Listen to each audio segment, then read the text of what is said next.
Praise the Lord. आप सबों को जय मसीह की। परमेश्वर पिता का धन्यवाद देती हूँ कि आज मुझे फिर से ये मौका मिला कि मैं परमेश्वर के वचन को आप सबके सामने रख सकूं। और मैं परमेश्वर पिता को धन्यवाद देने के साथ साथ ब्रदर अनुपम जी और सिस्टर शबनम जी का हृदय से धन्यवाद देती हूँ कि आगरा मसीह मंडली उनके पेज में मुझे परमेश्वर के वचन को बोलने का पहली बार मौका मिला। वैसे तो मौका मिलता लेकिन हम समय नहीं दे पाते, इसलिए आज मैं पहली बार इस पेज पे बोल रही हूँ। मैं उनका भी हृदय से धन्यवाद देती हूँ। परमेश्वर पिता आप सबों को बहुत आशीष दे। मेरी आवाज़ क्लियर है? अगर मेरे आवाज़ में कोई भी प्रॉब्लम है तो आप प्लीज़ मुझे मैसेज के द्वारा बताने की कोशिश करें। मैं धन्यवाद देती हूँ आप सब लोगों को जो अपने कीमती अवसर को आपने भी दिया मेरे इस वचन को सुनने के लिए। मैं आप सबों का भी हृदय से धन्यवाद देती हूँ और हर एक बातों के लिए धन्यवाद देती हूँ परमेश्वर पिता का। आइए इस समय हम एक छोटी सी प्रार्थना करेंगे। बड़े आदर, दीनता, नम्रता के साथ पिता परमेश्वर, एक बार फिर से इस शाम के समय हम अपने सारे पाप, अपराधों, गुनाहों, गलती, भूल चूक के लिए क्षमा मांगते हुए पिता तेरे चरणों के नजदीक आना चाहते। पिता तू हमारी सहायता कर, तू हमारे अपराधों को, पापों को क्षमा कर खुदा, ताकि हम तेरे चरणों के नजदीक आने के योग्य अपने आप को बना सके। आज के इस दिन के लिए मैं विशेष कर मैं अपने आप को तेरे सामर्थ्य हाथ में सौंप देती हूँ पिता। जो भी वचन अपने ज्ञान के अनुसार मैंने तैयार किया पिता, तू मेरी सहायता करना, हर एक बात में मेरी अगुवाई करना, मेरा रक्षक होना, हिम्मत देना, बल देना, शक्ति देना पिता। और जो जितने भी लोग प्रभु जी आज इस वचन के लिए जुड़ते हैं खुदावन, तो उनकी भी सहायता कर, हर एक को ज्ञान बुद्धि समझ देना हम सबों को, ताकि इस वचन को हम गहराई से समझें और अपने जीवन में उसे काम में लाने वाले हो सके। सारी बातों के लिए धन्यवाद देते हुए इस विनती को यीशु मसीह के नाम से मांगते हैं, आमीन।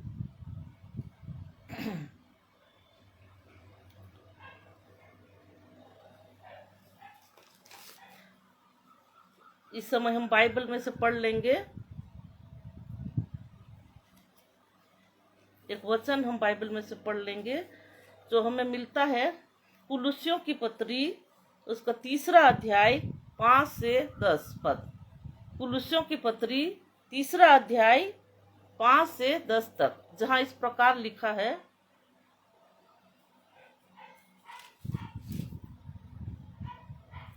इसलिए अपने उन अंगों को मार डालो जो पृथ्वी पर हैं, अर्थात व्यभिचार, अशुद्धता, दुष्कामना, बुरी लालसा और लोभ को, जो मूर्ति पूजा के बराबर है। इन्हीं के कारण परमेश्वर का प्रकोप आज्ञा न मानने वालों पर पड़ता है। और तुम भी जब इन बुराइयों में जीवन बिताते थे तो इन्हीं के अनुसार चलते थे, पर अब तुम भी इन सब को, अर्थात क्रोध, रोष, बैरभाव, निंदा और मुंह से गालियां बकना, ये सब बातें छोड़ दो। एक दूसरे से झूठ मत बोलो, क्योंकि तुमने पुराने मनुष्यत्व को उसके कामों समेत उतार डाला है और नए मनुष्यत्व को पहन लिया है, जो अपने सृजनहार के स्वरूप के अनुसार ज्ञान प्राप्त करने के लिए नया बनता जाता है। इस समय में एक गीत गाना चाहूंगी।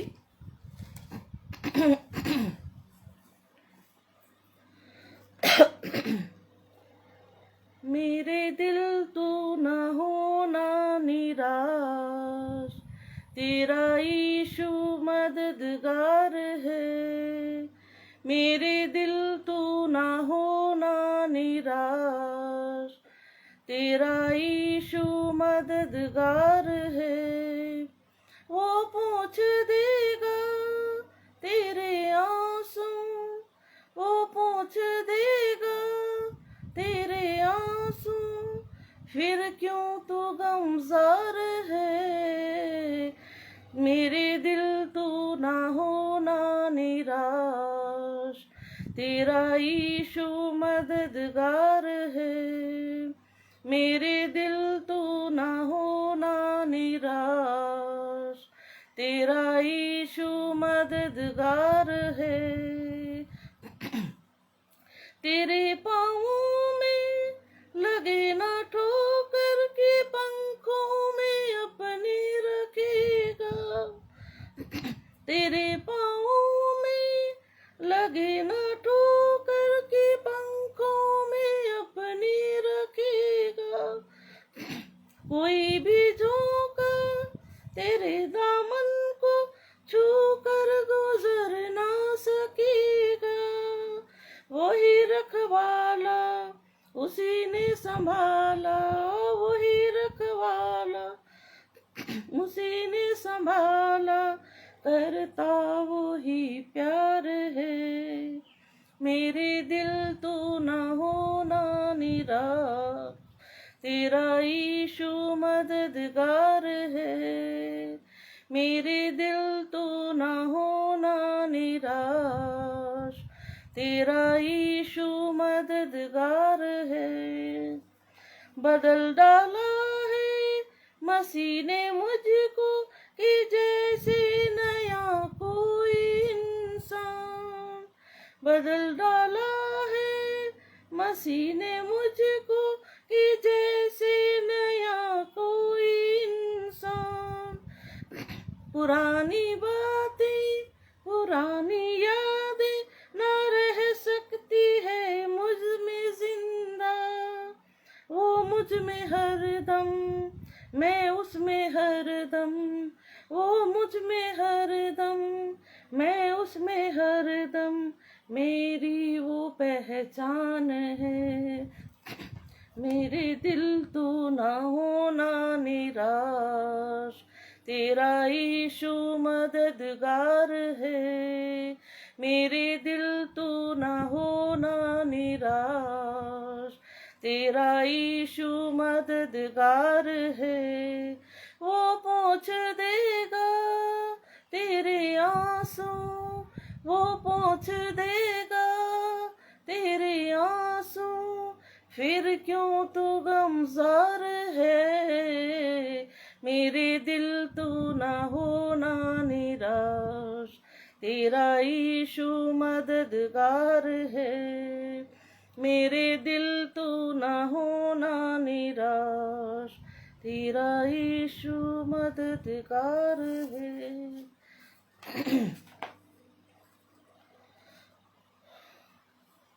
आइए हम अब वचन की ओर बढ़ेंगे। आज का जो हमारा विषय है क्रोध, गुस्सा, एंगर। आज हम क्रोध के विषय में वचन से देखेंगे। इसके लिए हम वचन से पढ़ लेंगे इफिसियों की पत्री 4 अध्याय 26 और 27 पद। इफिसियों की पत्री 4 अध्याय 26 और 27 पद, जहाँ इस तरह से लिखा है, क्रोध तो करो पर पाप मत करो। सूर्य अस्त होने तक तुम्हारा क्रोध ना रहे और ना शैतान को अवसर दो। मैं एक बार फिर से पढ़ना चाहूंगी। क्रोध तो करो पर पाप मत करो। सूर्य अस्त होने तक तुम्हारा क्रोध ना रहे और न शैतान को अवसर दो।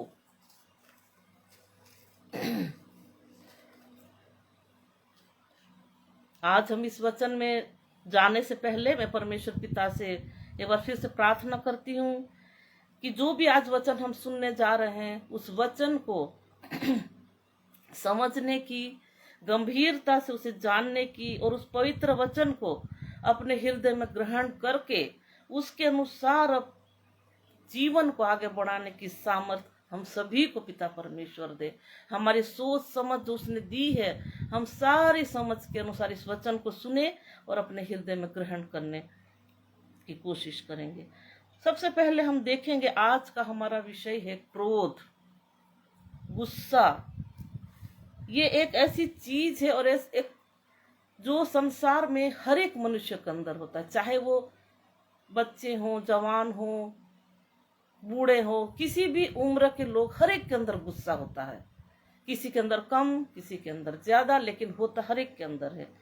तो आज हम देखेंगे यहाँ पर कि हम कैसे जानेंगे कि सामने वाले इंसान गुस्से में है, क्रोध में है।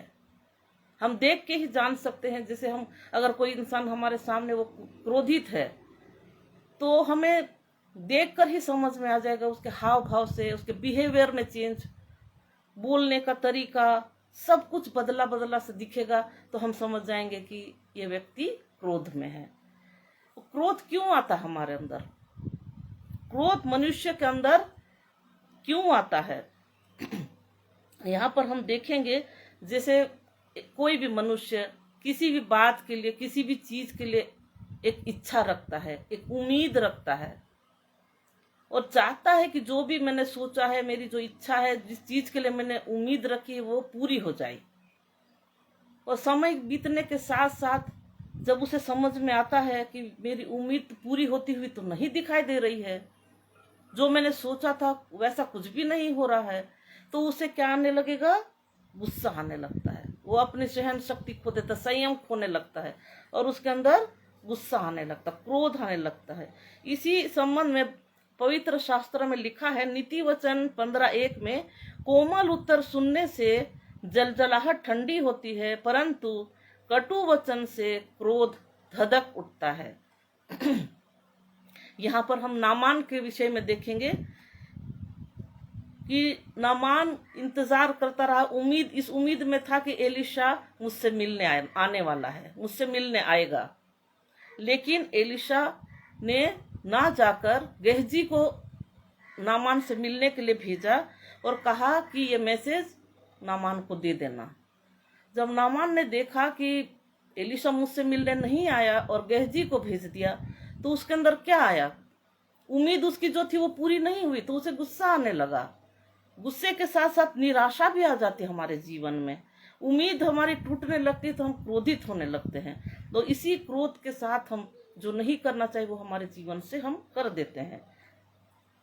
अब आगे हम देखेंगे, क्रोध उन लोगों को भी क्रोध आता है जो अपने आप को कुछ समझते हैं, अपने आप को कुछ समझते हैं। मनुष्यों के जैसे मैं ये हूँ, मैं वो हूँ, बहुत कुछ मेरे पास ये है, मेरे पास बहुत कुछ चीजें इंसान सोचता है। तो एक सोच मनुष्य के अंदर, एक मानसिकता बनी रहती है कि मैं ये हूँ, मैं वो हूँ। जैसे एक एग्जाम्पल के लिए, एक भिखारी को हम भिखारी शब्द से हमें बोलना तो नहीं चाहिए, लेकिन एक एग्जाम्पल के तौर पे मैं बता रही हूँ कि जैसे एक भिखारी है, उसे अगर हम भिखारी कह के पुकारेंगे भी तो उसे उतना बुरा नहीं लगेगा, क्योंकि उसकी मानसिकता में भी ये बात है कि मैं मांग के खाता हूँ, इसीलिए लोग मुझे भिखारी कहते हैं। लेकिन एक संपन्न व्यक्ति को, बड़े व्यक्ति को, धनी व्यक्ति को हम गुस्से में आकर बोल देंगे कि भिखारी है, तो उसे बहुत बुरा लगेगा और उस चीज को वो बर्दाश्त नहीं कर पाएगा कि मुझे भिखारी कहा गया है। इसी तरह से हम नए नियम में भी देखते, यीशु मसीह के साथ बहुत बार बहुत सी बातें हुई। चेले यीशु मसीह के साथ साथ चलते थे, हर वक्त यीशु मसीह के साथ रहते थे। बहुत से आश्चर्यक्रम यीशु मसीह ने किए, चेलों ने देखे, हर चीज उनने अपनी आंखों से देखी। फिर भी बहुत से ऐसे समय आए जब चेले विश्वास में कमजोर पड़ जाते थे, वे यीशु मसीह को पहचान नहीं पाते थे और पूछ लेते थे कभी कभी कि हे प्रभु, जो आने वाला है क्या तू वही है? तो इस तरह से हम देखते, और उसी समय फरीसी शास्त्री भी यीशु मसीह के साथ बुरा व्यवहार करते थे।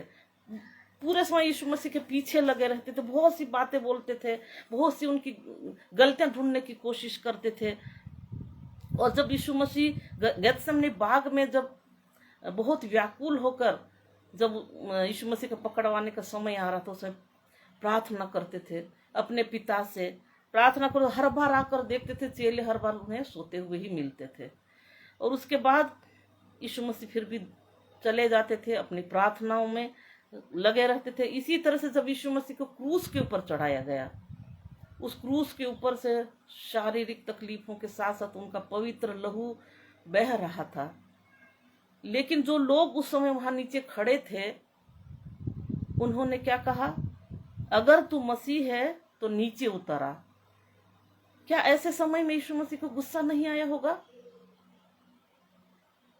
बुरा नहीं लगा होगा यीशु मसीह को? एक बार हम इस बात को सोच कर देखें कि यीशु मसीह ने सब कुछ बर्दाश्त किया, कैसे यीशु मसीह को गुस्सा नहीं है? क्यों सारी चीजें यीशु मसीह ने बर्दाश्त की?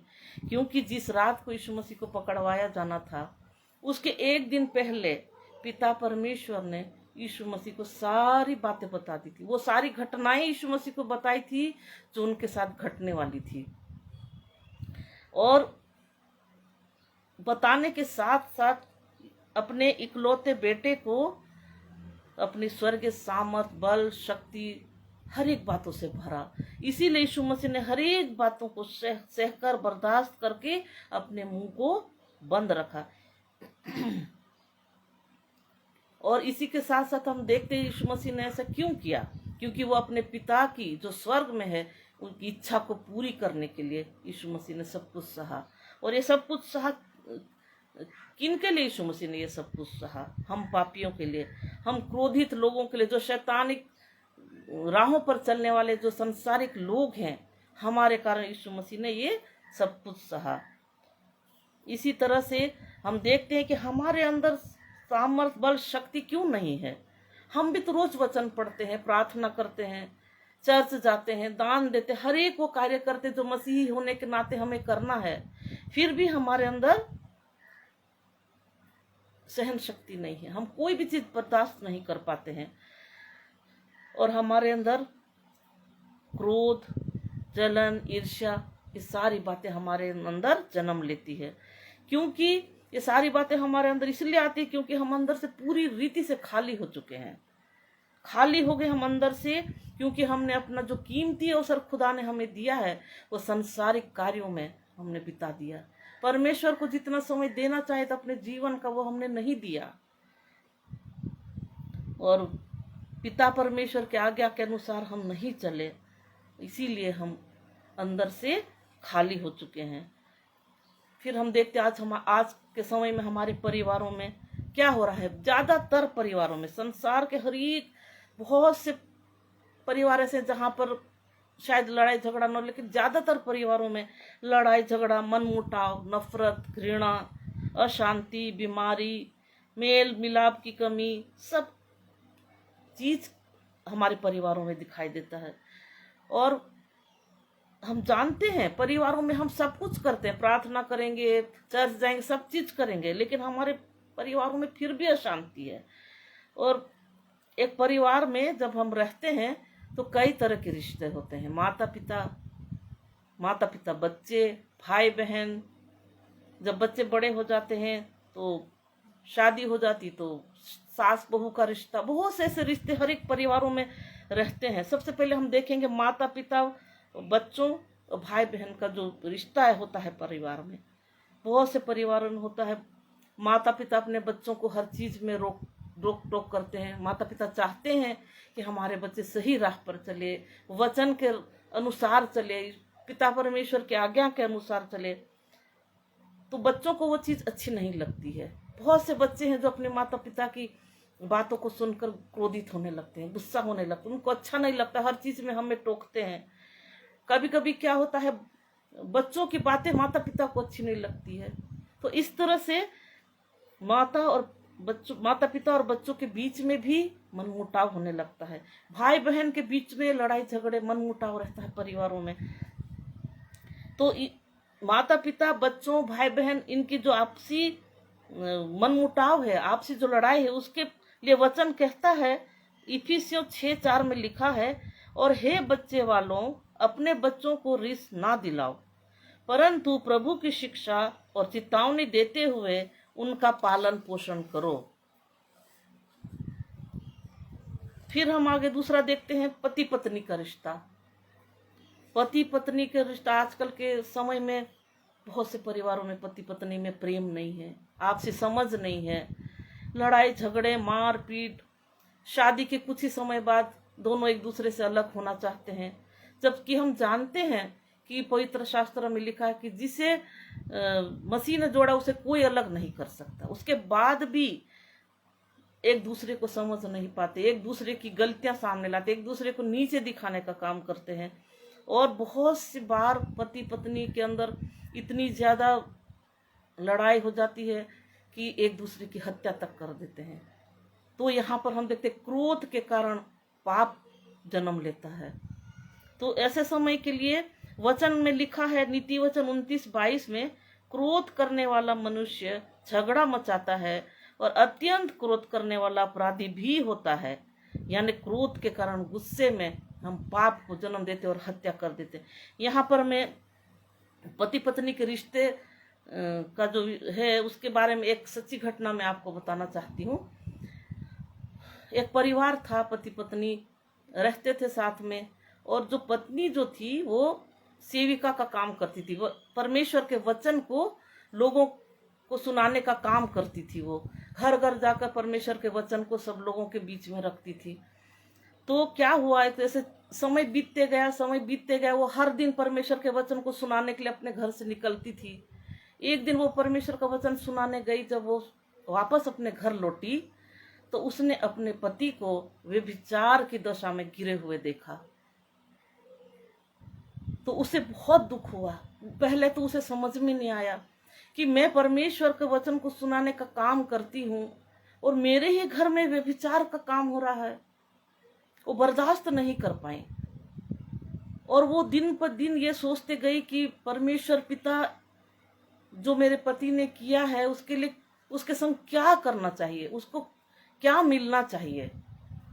अब एक तरफ हम देखते हैं कि वो सेविका थी, वचन सुनाती थी, तो उसे वचन के अनुसार उस अपने पति के साथ व्यवहार करना चाहिए था। लेकिन वो जैसे जैसे समय बीतते गया, एक दिन क्या हुआ, उनके पति ने उनके पास आके कहा, माफी मांगी कि मुझसे बहुत बड़ी गलती हो गई, परमेश्वर की दृष्टि में और आपकी दृष्टि में भी मैंने पाप किया, मुझे माफ कर दो और मैं आज से आगे ऐसी गलती कभी नहीं करूंगा। लेकिन क्या होता है, वो सेविका थी, उसके बावजूद भी पत्नी ने अपने पति को क्षमा नहीं किया। वो धीरे धीरे वो वचन को सुनाने का जो काम करती थी वो भी उसके जीवन से खत्म हो गया। ऐसे चलते उसके दिमाग में यही था कि मेरे पति ने गलत काम किया, उसे सजा कैसे मिलनी चाहिए। और समय बीतने के साथ साथ एक दिन उसने अपने पति की हत्या कर दी, पति की हत्या कर दी। और उसके कुछ समय के बाद पत्नी की भी मौत हो गई, वो भी इस दुनिया को छोड़कर चली गई। तो इसी संबंध में किसी व्यक्ति को एक दर्शन मिला, तो दर्शन में उस व्यक्ति ने देखा कि वो पत्नी तो नरक में है। तो उस व्यक्ति ने पूछा कि आप नरक में कैसे हैं, आप तो परमेश्वर की सेवा करने वाली दासी हैं, सेविका है, वचन सब घर घर जाके सुनाती थी। तब उस पत्नी ने कहा कि उसने बताया कि मेरे पति के क्या क्या हुआ। तो उसने सब कुछ बताया और कहा कि मेरे पति ने मुझसे क्षमा मांगी थी कि मैंने परमेश्वर की दृष्टि में और आपके संग भी गलत किया, मुझे क्षमा कर, लेकिन मैंने उनको क्षमा ना करते हुए उनकी हत्या कर दी, इसीलिए मैं नरक में हूँ। तो यहाँ पर हमें ये याद रखना चाहिए कि चाहे हमारे अंदर कितना भी क्रोध आ जाए, हमें थोड़ा सा सहन शक्ति हमें रखना चाहिए, धीरज रखना चाहिए, क्योंकि जितने ज्यादा हम क्रोधित होंगे उतना बड़ा काम, उतना बड़ा पाप हमारे जीवन के द्वारा हो जाएगा। फिर आगे हम देखते सास बहू का रिश्ता। एक दुनिया का चलन है, भले सास बहू के बीच में लड़ाई हो ना हो, लेकिन हर एक की मानसिकता है कि सास बहू की लड़ाई होती है। तो यहाँ पर मैं बताना चाहती हूँ, पहले सास के लिए, अगर एक सास अपनी बहू की हर गलती को देखकर भी उससे प्रेम करती और गुस्सा आने पर भी बर्दाश्त करके गुस्सा बाहर निकाल देती है, तो वह सास शैतान को हराकर पिता की आज्ञा पर चलने वाली कहलाएगी और आशीषित होंगी। फिर दूसरी तरफ हम देखते एक बहू के लिए कि एक बहू अपनी सास की हर बात को बर्दाश्त करके उससे प्रेम कर सकती है। इसका मतलब वो परमेश्वर की आज्ञा पर चल रही है और विजयी हो गई है। और इसी संबंध में यहाँ वचन कहता है, नीति वचन 14:29 में, जो विलंब से क्रोध करने वाला है वह बड़ा समझ वाला है। सबोपदेशक 10:4 में वचन कहता है, अपना स्थान ना छोड़ना, क्योंकि धीरज धरने से बड़े बड़े पाप रुकते हैं। ये सारी बातें जो हमने अपने परिवारों के संबंध में जो हमने देखी हैं कि हमारे परिवारों में किसी के प्रति प्रेम नहीं, एक दूसरे के प्रति कोशिश तो हम जरूर करते, लेकिन शैतान होने नहीं देता है। शैतान तो चाहता है कि सब परिवार टूट कर अलग हो जाए। और जब हम इन सारी बातों में उलझे रहते हैं, परिवारों में लड़ाई झगड़े में उलझे रहते हैं, तो क्या होता है कि हमारे परिवारों में दरारें पड़ने लगती है। और दरारों के पड़ने से क्या होता है, हमारे परिवार का एक दरवाजा खुल जाता है। और वो दरवाजा कहाँ जाता है, सीधे हमारे परिवार में, परिवार के हरेक लोगों के मन में, हृदय में, हरेक के जीवन में वो रास्ता, वो दरवाजा खुलता है। और उस दरवाजे से कौन अंदर आता है? क्या परमेश्वर पिता, यीशु मसीह, पवित्र आत्मा? नहीं, उस दरार से शैतान हमारे घर के अंदर आता, हमारे अंदर, हमारे जीवन में आता है। क्योंकि वो तो बहुत समय से मौका ढूंढ रहा था, वो चाहता था कि दरारें पड़े परिवार में, ताकि मुझे घर के अंदर जाने का रास्ता मिले। और हम यहाँ पर ये भी याद रखें कि ये जो भी कुछ हम अपने परिवार में एक दूसरे के साथ करते हैं गुस्से में, ये हम अपने से नहीं, ये शैतान हमसे करवाता है। शैतान चाहता है कि हम लोग हर एक दूसरे के साथ लड़ाई करें, क्योंकि हम जानते हैं कि हम परमेश्वर से हम बहुत दूर हो गए हैं। और शैतान यही चाहता है कि हम प्रार्थना ना करें, एक दूसरे को क्षमा ना करें, प्रेम दया ना करें, और वो परिवार को तोड़ देता है। और तब जब हमारे परिवार में ये सब कुछ हो जाता है, तब हमें क्या करना चाहिए? सबसे पहली बात, हमें अपने आप को देखना चाहिए। हम मनुष्यों के एक गुण है मनुष्य के अंदर कि अपनी गलती ना देखकर दूसरों की गलती सबसे पहले हम देखते हैं। वो व्यक्ति ऐसा है, उसने ऐसा किया, वो ऐसा करता है। नहीं, हमें सबसे पहले अपने आप को देखना है। हम अपने आप को सुधारें, अपने मनों को साफ करें, अपने हृदय को साफ करें, अपने जीवन को परमेश्वर के वचन, उसके आज्ञा के अनुसार चलाने की कोशिश करें। अगर हम अपने आप को सुधारेंगे तो सामने वाला हर एक व्यक्ति हमें अच्छा लगने लगेगा, उसमें हर एक अच्छाइयाँ हमें दिखने लगेगी। हर एक बात में हम परमेश्वर पिता को धन्यवाद देते हुए, उसकी संगति में, उसकी सहायता, उसकी अगुवाई लेते हुए हम ये सब चीज़ें अपने जीवन में करें। एक नमूना बने हम अपने परिवार में, ताकि हमारे परिवार के सब लोग हमें देखकर अपने आप को बदलने की कोशिश करें। और इसी तरह से हम देखते हैं कि हम जब परमेश्वर पिता से दूर हो जाते हैं तो हम हार जाते हैं और शैतान जीत जाता है, जो हमें नहीं होने देना चाहिए। शैतान को हमें हराना है और हमें जीतना है परमेश्वर की संगति में होकर। परमेश्वर पिता वचन में कहता है, तुम मेरे समान प्रेम करने वाले बन जाओ, जैसा मैं हूं तुम भी बनो। यानी क्या करना है हमें? इसके लिए क्या करना चाहिए? पश्चाताप के साथ प्रार्थना करें, पवित्र आत्मा की सामर्थ मांगे, सहायता मांगे, पिता से, उसके वचन से जुड़े रहें, घुटनों पर आकर प्रार्थना करें। वचन कहता है 2 तीमुथियुस 2:8 में, सो मैं चाहता हूं कि हर जगह पुरुष बिना क्रोध और विवाद के पवित्र हाथों को उठाकर प्रार्थना किया करे। और अगर हम ऐसा करते हैं अपने जीवन में, तभी हम क्रोध पर विजय पा सकेंगे। क्योंकि क्रोध के कारण ही हमारे पारिवारिक रिश्ते, सामाजिक रिश्ते, हर तरह के जो हमारे रिश्ते हैं वो कभी अच्छे नहीं होंगे, खराब ही होंगे, टूट ही जाएंगे। चाहे हम कितनी भी कोशिश कर ले, लेकिन हमारे रिश्ते हमेशा के लिए खराब हो जाएंगे। इसलिए हर चीज बर्दाश्त करने की सामर्थ परमेश्वर पिता देता है, हम उससे मांगे। और जो क्रोध है उसके कारण हम अपने जीवन से बहुत कुछ खो देते हैं। जो पिता परमेश्वर हमें देना चाहता है हम खो देते हैं, क्योंकि हम शैतान की संगति में चलने वाले लोग हैं। और हम जानते हैं पिता परमेश्वर हर एक मनुष्य से प्रेम करने वाला पिता है। चाहे हम कैसा भी जीवन जिए, चाहे हम कितने भी पाप, अपराध, व्यभिचार, कितने भी दलदल कीचड़ में गिरे, कितने भी शैतानिक बातों में हम अपना जीवन बिता रहे हैं, लेकिन पिता परमेश्वर चाहता है कि मनुष्य मेरी ओर आए, मुझसे सहायता मांगे।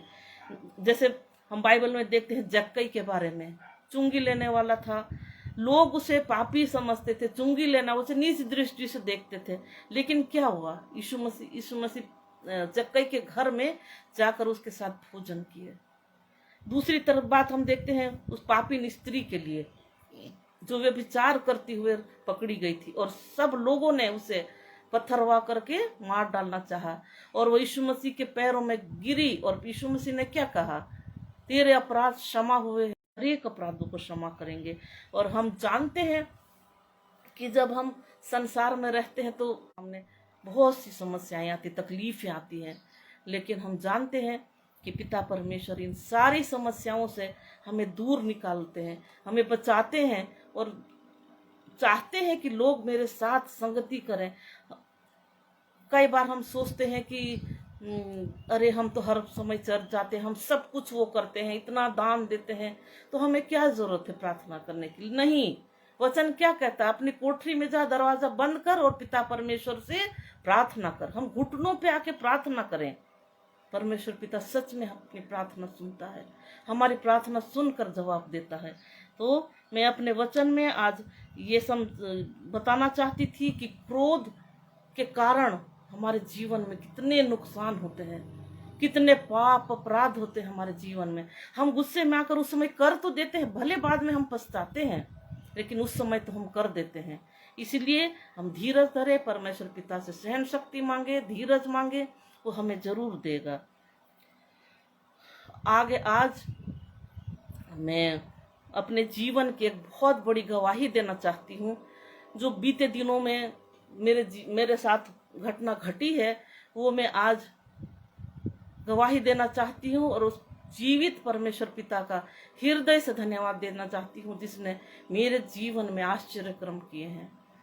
तो मैं आप लोगों को बताना चाहती हूँ कि 28 जून का वो दिन, मंगलवार का वो दिन, उस दिन मुझे अचानक से पता चला, मुझे महसूस हुआ कि मेरे चेस्ट में राइट साइड में एक मांस है, एक गिठान है। और आप सोच सकते हैं मैं मेडिकल लाइन की हूँ कि उस समय जब मुझे पता चला तो मेरे अंदर क्या हुआ होगा। मैं इतनी परेशान हो गई, सारे वो बीमारियां, सारे वो बीमारी के इलाज, कौन सी बीमारी हो, सारे दृश्य मेरे सामने घूमने लगे कि मुझे तो ये बीमारी हो गई है, अब मेरा क्या होगा, मेरे परिवार का क्या होगा। बहुत सी चिंताएं, लेकिन ये बात मैंने किसी से नहीं बताई। पूरा वो दिन निकला, पूरी रात निकली, मुझे नींद नहीं आई। 29 तारीख की सुबह मैं डॉक्टर को दिखाने के लिए गई, अपने हस्बैंड के साथ गई, लेकिन मैंने उनको कुछ नहीं बताया कि मुझे क्या तकलीफ है।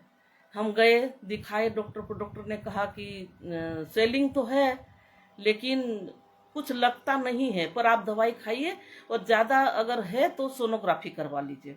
लेकिन आप समझ सकते, मैं इतनी बेचैन थी अंदर से, मेरे मन में बहुत सी शंकाएं कि मुझे कैंसर की ही बीमारी हो गई है और अब मुझे ऐसे इलाज मिलेगा, ऐसे होगा, वो सारे बातें मेरे मन में चल रही थी। इतनी बेचैनी, मेरी नींद उड़ गई, खाना ठीक से मेरे अंदर जा नहीं रहा था। फिर क्या हुआ, मैंने किसी को नहीं बताई ये बात। 2 दिन 3 दिन के बाद मैंने, मेरी बहू है ज्योत्सना, उससे मैंने कहा कि मुझे ऐसी ऐसी तकलीफ है, ऐसा करके। फिर मैं सोचते रही, दिन बीतते गए। फिर मेरे भोपाल में मेरी बहन है दीदी, जेनोबिया दीदी, और एक छोटी बहन है शोभा।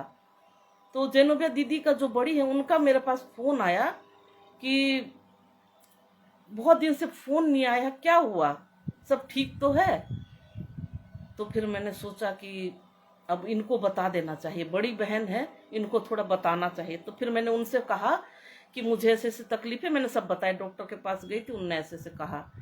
तो उनने मुझे आश्वासन दिया कि कुछ नहीं होगा, खुदा चंगा करेगा, प्रार्थना करते रहना विश्वास के साथ, और हम भी प्रार्थना करेंगे।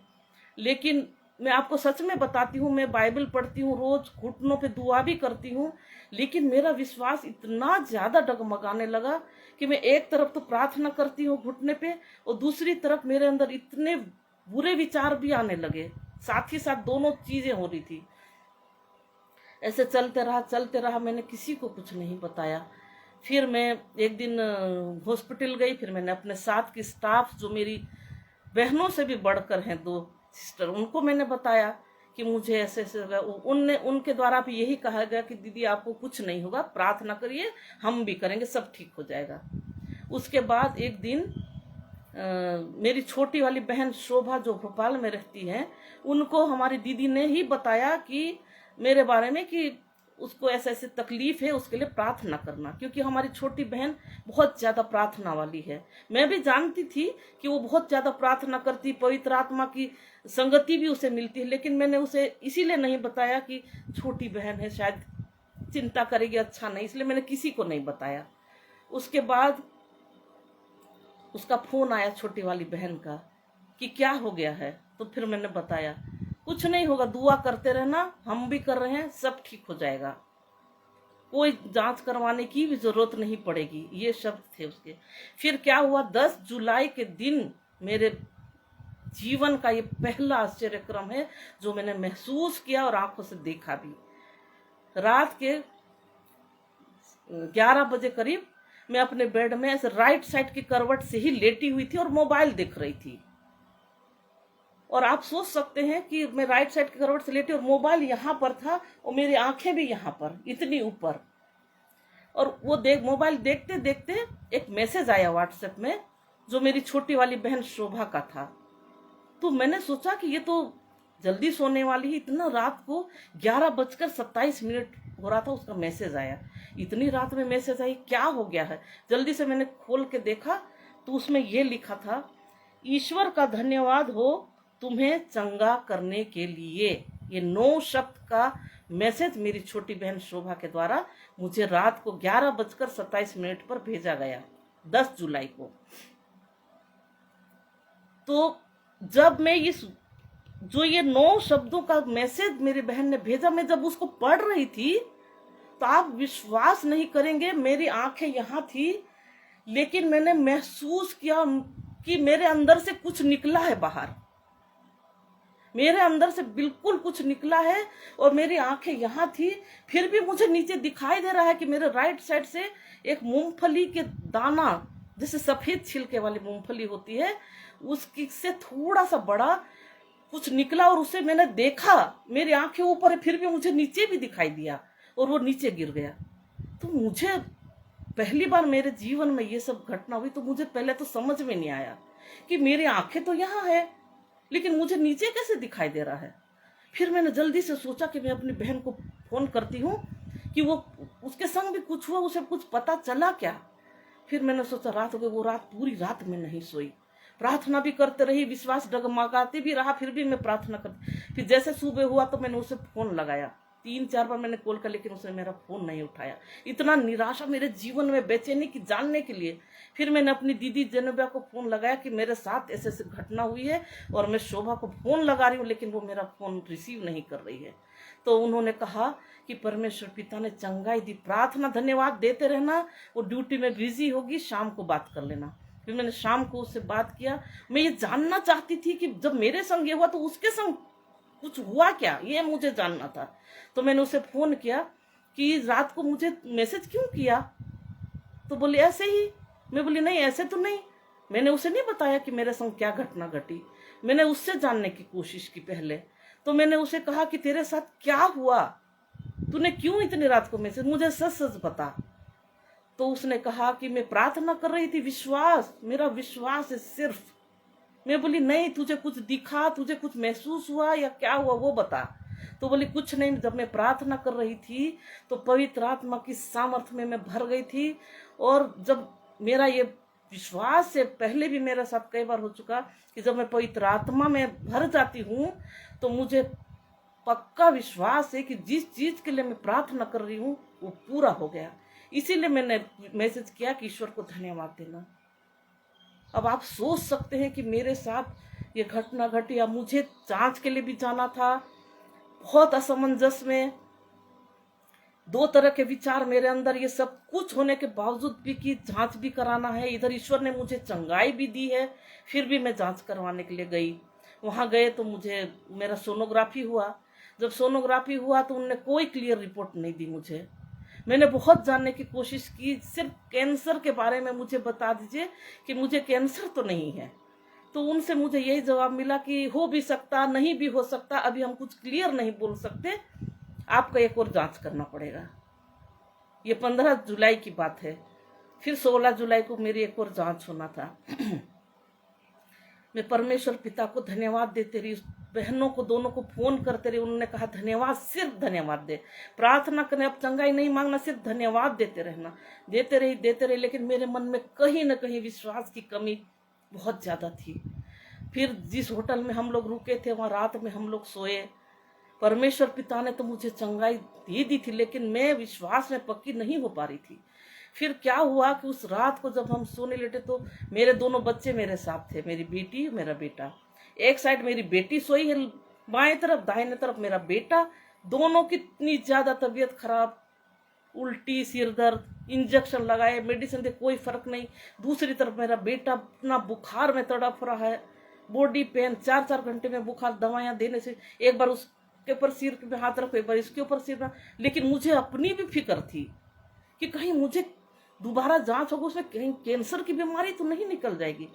मैं समझ नहीं पाई। उस समय सुबह हुई, गए हम हॉस्पिटल, मेरी जांच हुई।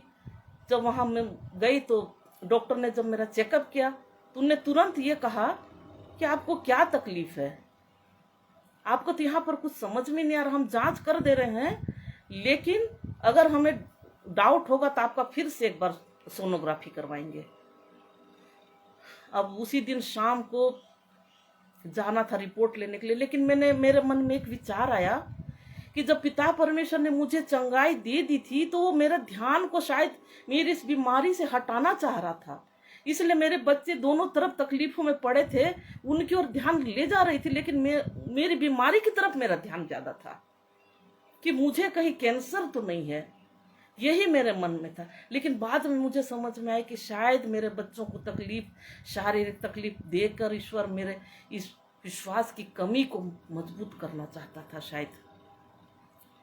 तो जब हम फिर शाम को रिपोर्ट लेने के लिए गए, शाम को 5 बजे 16 तारीख को, तो उसमें साफ शब्दों में लिखा था कि cancer is not seen, malignancy is not seen. तब मुझे ये हुआ कि यीशु मसीह ने तो मुझे उसी दिन चंगाई दे दी थी, लेकिन मैं विश्वास में कमी होने के कारण से मैं दुविधा में थी कि मेरे विश्वास की कमी हो गई। और मैं ईश्वर को इतना धन्यवाद देने लगी उस समय की, जो एक खतरनाक बीमारी का डर मेरे अंदर था, वो तो उसने 10 जुलाई को रात को 11:30 बजे ही निकाल दिया था मेरे अंदर से। मैं ईश्वर पिता को धन्यवाद देती हूँ। और मेरे बहुत से यहाँ पर पास्टर ओम प्रकाश है, उनकी पत्नी है, मेरे प्रेयर ग्रुप की सारी सिस्टर, मेरी साथ वाली स्टाफ, मेरे बहनें जिन्होंने भी मेरे लिए प्रार्थना की, मैं सबको हृदय से धन्यवाद देती हूँ कि आपकी सामर्थ्य प्रार्थना पर परमेश्वर पिता ने सुनी और मुझे चंगाई दी, मुझे एक खतरनाक बीमारी से उसने बचाया।